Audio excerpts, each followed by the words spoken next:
the Garden TV studio with Val Easton.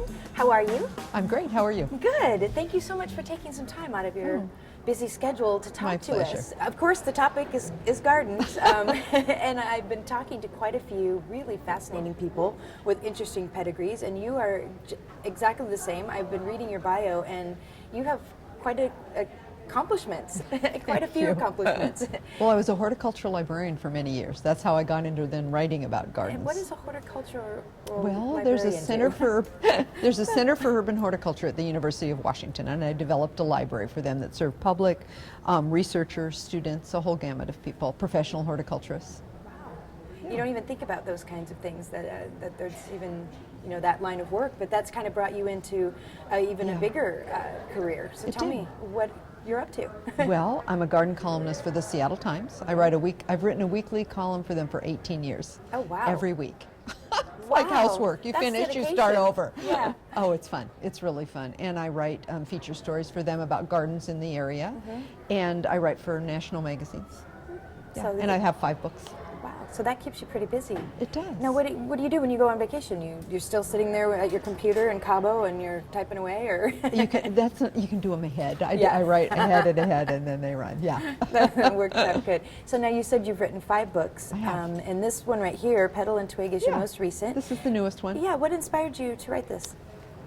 I love to arrange flowers. I started gardening to have flowers, and then it's a slippery slope, and I ended up becoming quite a gardener.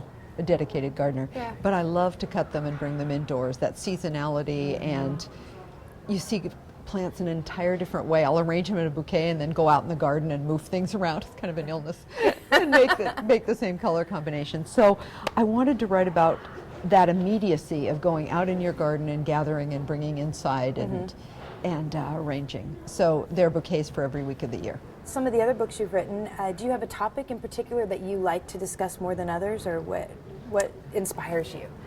No, weather and the seasonality of garden inspire me, but no particular topic. As a garden columnist, I just I've talked to a lot of the people you've probably been talking to, just fascinating gardeners, so I'm always just learning more. Did you grow up as a child gardening, or? My mother was a great gardener, but I never gardened at all because we always had a choice when we were kids. You either cleaned the house or you worked outside. And I could tell even then that gardening was you were never done with gardening, right? So I'd vacuum and be done.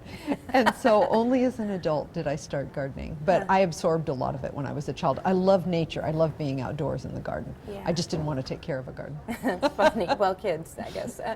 So if you had one piece of advice, or that's hard to narrow it down to one piece of advice, but if you had a favorite gardening tip that you could let our viewers know about, what would that be?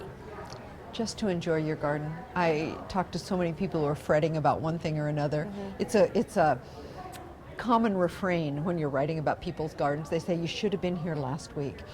You should be here next week. That's never quite how they want it. Just enjoy it as it is. That's the beauty of it. Yeah, well, that's good advice. Thank you for taking time out of your schedule to talk to you. us. We really appreciate it. Thanks, it's great to be here. I'm Molly Hamilton, and this is Garden TV.